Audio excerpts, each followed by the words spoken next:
నమస్కారం, welcome to I dream. ధర్మ మార్గం విత్ విజిత కార్యక్రమానికి స్వాగతం. ప్రస్తుతం మనతో పాటు ఉన్నారు ప్రముఖ ఆధ్యాత్మికవేత్త జ్యోతిష్య పండితులు సుభాష్ శర్మ గారు. ఇప్పుడు గురుగారితో మాట్లాడదాం. నమస్కారం గురుగారు. శ్రీమాత్రేనమండి. మనకి ఆగస్టు 12వ తారీఖున సూర్యగ్రహణం ఉంది అంటున్నారు, కొంతమంది మన దగ్గర లేదు అంటున్నారు. అసలు ఏంటి వాస్తవం? తప్పకుండా తెలియజేస్తానని ముందుగా వీక్షిస్తున్న ప్రేక్షకులందరికీ శ్రీమాత్రే నమః, శ్రీ గురుభ్యో నమః. యా దేవి సర్వభూతేషు మాతృరూపేణ సంస్థిత నమస్తస్సై నమస్తస్సై నమస్తస్సై నమో నమః. మనకు సూర్యగ్రహణం అనేటటువంటిది భారతదేశంలో అసలు లేదు, కనిపించదు. కనిపించినటువంటి గ్రహణానికి నియమాలు కూడా పాటించవలసినటువంటి అవసరం ఏమాత్రము లేదు. ఇది సూర్యగ్రహణం అనేటటువంటిది మనకు రాత్రి సమయంలో జరుగుతుంది. రాత్రి సమయంలో జరిగేటటువంటి దానికి సూర్యుడు అసలు కనిపించడు కాబట్టి, మన దేశంలో సూర్యోదయానికి సూర్యాస్తమయానికి లేదు కాబట్టి మనము ఈ యొక్క గ్రహణం నియమాలు పాటించవలసినటువంటి పని లేదు. ఈ యొక్క గ్రహణం అనేటటువంటిది వేరే దేశాలు, ఇతర దేశాలలో కనిపిస్తూ ఉంటుంది. కాబట్టి మన భారతదేశంలో ఉన్నటువంటి వాళ్ళు భయపడాల్సిన పని లేదు, యథావిధిగా పనులన్నీ కూడా చేసుకోవచ్చు. కాకపోతే ఏంటి అని అంటే కనుక భారతీయులు ఆయా దేశాలలో ఉంటే మన యొక్క దేశంలో ఉన్నటువంటి వారు ఇంకో దేశాల్లో కూడా చాలా మంది విస్తరిస్తూ ఉన్నారు. అయితే నిజానికి ఏంటంటే భారతదేశంలో ఉన్నటువంటి వారు సరిగ్గా గ్రహణాన్ని పట్టించుకోరు. ఇతర దేశస్తులు అసలు గ్రహణాన్నం అంటేనే కూడా వాళ్ళకి తెలియదు, తెలిసినా కూడా వాళ్ళంతగా పట్టించుకోరు. అదేదో సోలార్ సిస్టమ్ అనో, లేదు అని అంటే కనుక సైంటిఫిక్ రీజన్స్ అనో ఏదో ఒక దానితో ఆ కోణంలో చూసి అసలు దాన్ని పట్టించుకోరు. కాబట్టి అలాంటి దాని గురించి భయపడాల్సిన పని లేదు. మన భారతదేశంలో గ్రహణం సంభవిస్తే మనం నియమాలు పాటించాలి, సూతకం పాటించాలి. గ్రహణాన్ని ఎందుకు చూడకూడదు అని అంటే కనుక దాని నుంచి వెలువడేటటువంటి గ్రహణ సమయంలో కాస్మిక్ ఎనర్జీ అది భూమి మీద విషపూరితంగా ప్రసరింపబడుతుంది. కాబట్టి ఆ సమయంలో మనం గ్రహణం చూడకూడదు, ఆ సమయంలో భోజనం చేయకూడదు, ఆ సమయంలో గర్భిణీ స్త్రీలు ముఖ్యంగా బయటకు తిరగకూడదు అనేటటువంటి నియమాలు మన పెద్దలు పెట్టారు. ఎందుకు అని అంటే కనుక ముఖ్యంగా గ్రహణం ఒకవేళ ఉంటే కనుక మనం పాటించే నియమాలు ఏంటి? గర్భిణీ స్త్రీలు బయటకు వెళ్ళకూడదు, ఆహారం తినకూడదు, పట్టు స్నానం, విడుపు స్నానం ఆచరణ చేసుకోవాలి. అలాగే ఆ సమయంలో దేవతా ఆరాధనలు, లేదంటే జపాలు, తపాలు, హోమాలు ఇలాంటి క్రతువులు ఆచరణ చేసుకోవాలి అనేటటువంటి పద్ధతులే చెప్పారు తప్ప గ్రహణం అనేటటువంటిది అదేదో చెడు సంభవిస్తుంది, చెడు చేస్తుంది అనేటటువంటి భ్రమలో నుంచి బయటకు రండి. ఎందుకంటే గ్రహణ సమయము చాలా పవిత్రమైనటువంటి పుణ్య సమయము.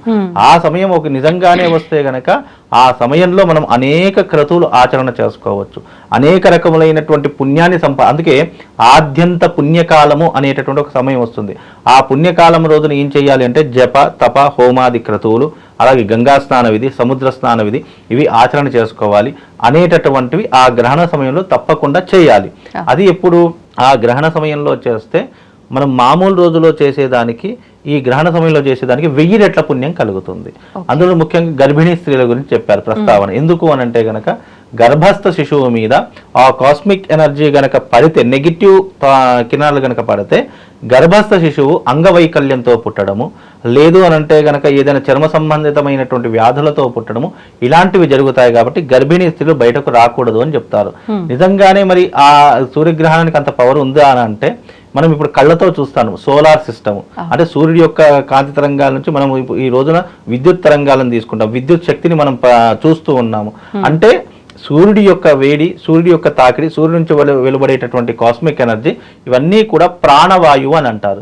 ప్రాణవాయువు అంటే మన యొక్క ఆయుష్కి, జీవానికి కారణం సూర్యుడే అవుతూ ఉంటాడు. కాబట్టి ఆ సూర్యుడి యొక్క కాస్మిక్ ఎనర్జీ ఇలాంటి గ్రహణ సమయంలో గనక భూమి మీద ప్రసరించేటటువంటి సమయంలో దాని నుంచి వెలువడే విష పదార్థాలు వస్తూ ఉంటాయి, విషపు కిరణాలు వస్తూ ఉంటాయి. దాని ద్వారా ఏమవుతుంది అని అంటే కనుక అది భూమి మీద పడడము, మనిషి మీద పడడము, లేదా తినే ఆహార పదార్థాల మీద పడడం ద్వారా అవి విషపూరితంగా మారిపోతాయి. లేదా ఇప్పుడు మనం ఏదైనా హెల్తీ ఫుడ్ తిన్నామనుకోండి, మనకు కొంచెం శక్తి వస్తుంది. అలాగే గ్రహణ సమయంలో ఆ ఫుడ్ కనుక తీసుకుంటే దాని నుంచి మనకు అనేక రకాలైన రోగాలు సంక్రమిస్తూ ఉంటాయి. తిన్న వెంటనే వస్తాయా అంటే అలా ఉండదు. అది ఎప్పుడైతే తింటామో దాని ద్వారా సంక్రమించే లోపల జరుగుతూనే ఉంటాయి. కానీ చాలా మంది వితండవాదం చేసే వాళ్ళు ఏమనుకున్నారంటే నేను ఇప్పుడు గ్రహణ సమయంలో తిన్నాను, నాకేం జరిగిందా చూడండి అంటాం.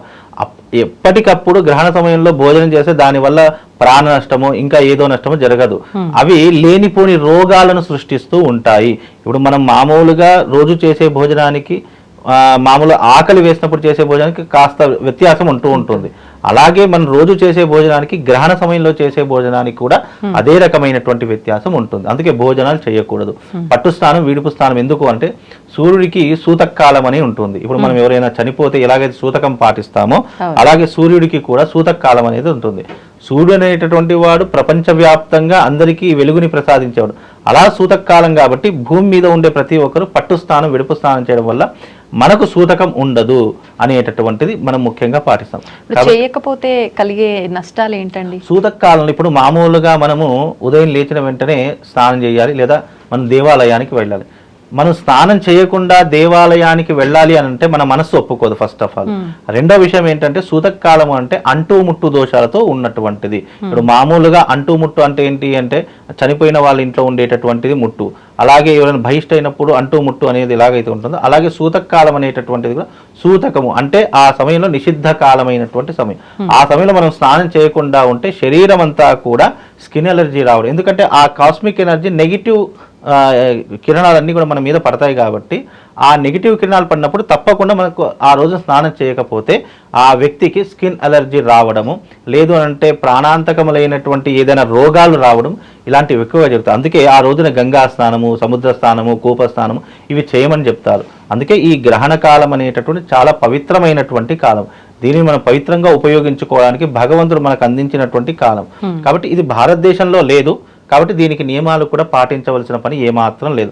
అది ఆయా దేశాల వారు ఎవరికైతే ఉందో ఆయా దేశాలు పాటిస్తే సరిపోతుంది. అంటే మన దగ్గర లేకపోయినప్పటికీ గర్భిణీ స్త్రీలు మాత్రం నియమాలు పాటించాలి, పాటిస్తే వచ్చే నష్టం ఏమీ లేదు, పాటించాల్సిందే అంటూ ఉంటారు కదా, అది అవసరం లేదంటారా? అవసరం లేదు. ఎందుకంటే మనకు రాత్రి సమయంలో జరుగుతుంది. రాత్రి సమయంలో మనం అందరం పడుకునే ఉంటాం కదా, మనం ఎక్కడికి వెళ్ళము. గర్భిణీ స్త్రీలు కూడా ఎక్కడికి వెళ్ళరు.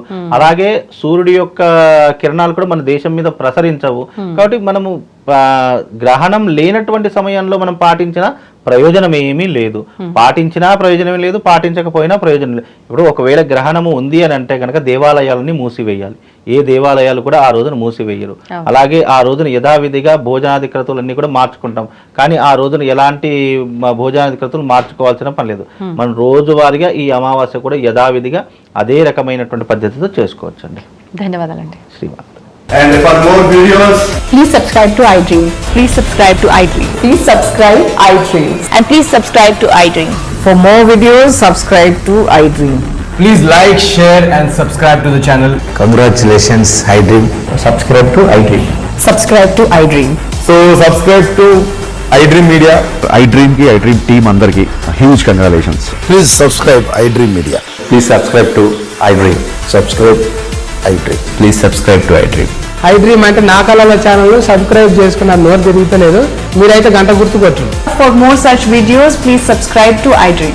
Subscribe to iDream. Please subscribe to iDream. Please subscribe iDream Media. Please do subscribe to iDream. Please subscribe to iDream Media. For best entertainment and information, please subscribe iDream. And don't forget to subscribe to iDream.